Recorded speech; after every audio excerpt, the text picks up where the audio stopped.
Allez, on va se faire une petite vidéo vite fait pour reprendre un petit peu tous les concepts qu'on a vus sur ces 3-4 derniers jours. Donc, c'est-à-dire l'utilisation de PHP en corrélation avec une base de données. Donc, comme je vous l'ai dit et redit, il n'y a rien de très nouveau. Ça va uniquement reprendre des choses qu'on a déjà vues, c'est-à-dire la manipulation de tableaux, l'exécution de requêtes SQL et l'appel à des fonctions, avec un petit peu d'objets, mais très peu. Ok, on va utiliser de l'objet, on ne va pas en créer, on ne va pas en développer, on ne va pas en coder. Ok, donc tout d'abord, il faut savoir que PHP, comme nous, quand on se connecte à MySQL, il a besoin de connaître ses identifiants. Donc moi, quand je me connecte à MySQL, je rentre mon login, dans ce cas-là qui est root, et mon mot de passe, qui est renseigné juste après l'option "-p". Ce qui fait que derrière, je suis connecté à MySQL. Très bien. Eh bien, pour PHP, ça va être exactement la même chose. On va partir sur ce qu'on appelle le DSN. Ok. Donc ça, je peux très bien le faire dans un fichier dédié à ça. Donc, on va l'appeler, pourquoi pas,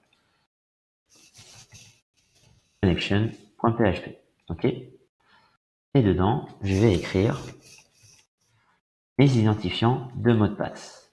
Donc, root, le code 4 WCS. Très bien. Et tout comme dans MySQL, je dois préciser quelle base j'utilise. Eh bien, dans mon DSN, je dois préciser le nom de ma base de données. Donc là, en l'occurrence, ça va être blog. Ok. Voilà. Donc déjà, avec ça, on a mis de côté nos informations de connexion. Donc, je vais créer un nouveau fichier qu'on va appeler index.php. Dedans, je vais faire le require de mes informations de connexion. Ok, très bien. Étant donné que maintenant j'ai à disposition ces informations, donc là par exemple si je fais un var dump de DSN, okay, là en lançant mon serveur -s localhost 2.8000, okay, j'ai déjà un serveur qui tourne, donc je change d'adresse.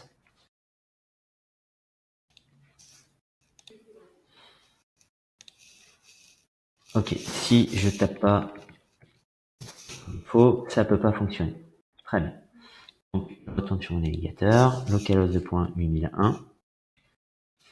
Et on voit bien le var dump de l'information que j'ai renseignée sur mon DSN, c'est-à-dire host, localhost, dbname, blog. Très bien. Donc, ça veut dire que mon index a connaissance des informations du fichier contenu, les informations du fichier qui est requis.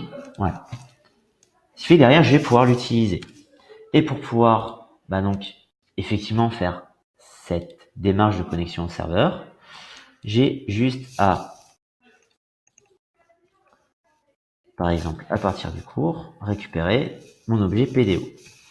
Ce qui fait que $PDO, new PDO, où je précise le DSN, qui permet de connaître et l'adresse et le nom de la base qui m'intéresse, mon login et mon mot de passe. Donc ça revient à se retrouver un petit peu comme ici. Ok? Avec mon use blog qui a été fait.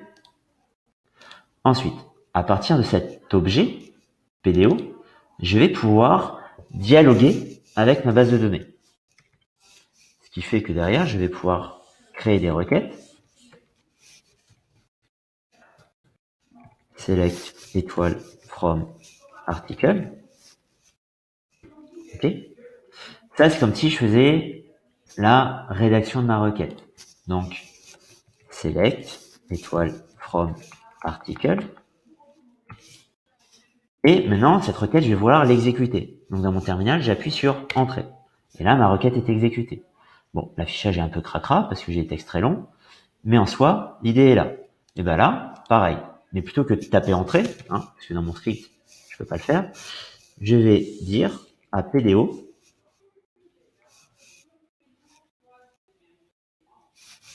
exécuter ma requête. Donc ça, il le fait en faisant mon query. je pourrais très bien le faire en deux temps. C'est-à-dire $SQL, ok, qui correspond à ma requête, et dire à PDO d'exécuter cette requête SQL. L'avantage de le scinder dans en deux parties comme ça, c'est que si j'ai un doute, je peux voir à dumper mon $SQL sans avoir à recopier tout ça. Ce qui fait que sur mon navigateur, j'ai tout cassé. Pourquoi? Une question. Parce que j'oublie la moitié des lettres. Ok, et on rafraîchit. Select étoile from article. Très bien. Donc ça, ma requête, elle m'affiche un résultat. Okay, et au final, si on regarde un petit peu le rendu qui est fait dans mon terminal, ben c'est pas vraiment exploitable. Donc pour pouvoir exploiter ce contenu, eh ben on va devoir passer par une nouvelle fonction de articles est égal à résultat que je vais parser, que je vais parcourir, ok, pour le transformer sous forme de tableau. Ce qui fait que derrière, si je fais un var dump de $articles avec un petit affichage qui va bien,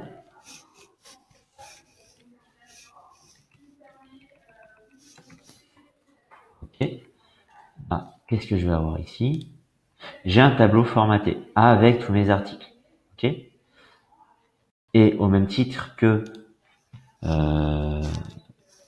je peux passer dans mes requêtes SQL n'importe quel argument. Donc par exemple, je vais pas faire un select étoile from article, mais juste un select title from article pour n'avoir que les titres. Là encore une fois, ok, ça m'affiche du contenu. Et ben tout pareil, je vais pouvoir dire je ne veux que le title. Ce qui fait que derrière, si j'affiche, voilà, je me retrouve avec mon select et l'affichage de mes articles. Donc, je vous ai parlé un petit peu de la méthode de fetch. Donc, si on va sur le slide 16 du cours, on voit qu'on a plusieurs types de fetch. Fetch assoc, fetch boss, fetch object, fetch class. Ok? Eh bien, c'est en fait pour préciser la manière dont je vais récupérer le contenu de ma base de données. Là, en mettant mon fetch assoc, par exemple, je vais me retrouver avec non plus ce mélange, parce que n'oubliez pas, le comportement par défaut, c'est fetchBoss. Donc, il nous renvoie et à la fois les informations d'un tableau associatif et numérique, ce qui donne un rendu un peu dégueulasse. Alors, qu'en passant sur du fetch assoc, comme j'ai fait ici, eh bien, en rafraîchissant, je n'ai plus qu'un tableau qui est composé uniquement de ma colonne title. Ok? Et du coup, à partir de ça, étant donné que articles est un tableau, alors qui viennent de la base de données d'un CSV ou d'un tableau que j'ai créé moi-même à la main, on s'en moque. C'est exactement la même chose. Ce qui fait que si je veux créer, par exemple, une liste à puces d'éléments avec que mes titles, eh ben, je peux très bien le faire. C'est-à-dire, je peux parcourir mes articles en tant que article. Donc, je vais créer une variable article à la volée et je vais pouvoir faire un affichage li de $article crochet title.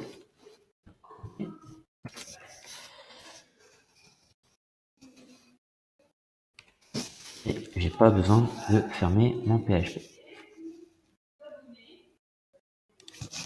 Et on va pas oublier de concaténer. Donc pareil, n'oubliez pas, la bonne pratique, ce sont les simples codes. Sinon, PHP va essayer d'interpréter le contenu de notre string. Et c'est un petit peu plus gourmand en ressources. Ok? Donc là, a priori, on est bon. Ce qui fait que maintenant, si je rafraîchis, là, je me retrouve à la fin. Alors, on n'a plus besoin du var dump. Mais je me retrouve à la fin avec un ULLI qui contient uniquement les titres de mes articles. Ok. Et si jamais je veux récupérer plus de contenu, par exemple, je peux très bien dire dans ma requête SQL, va également chercher les auteurs, ce qui fait que je vais pouvoir rajouter comme information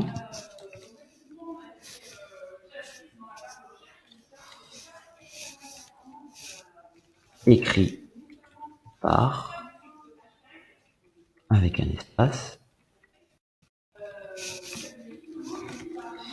Et là, je peux redire article. Bon. Et si je rafraîchis, j'ai bien une liste à puces dans mon DOM. Voilà, il est ici. Avec mon titre, écrit par le nom de l'auteur. Ok. Honnêtement, c'est le strict minimum à comprendre. Je vous en demande pas plus si vous sentez pas d'aller plus loin. Les fetch class, les fetch object, on a le temps de les voir. Ça marche?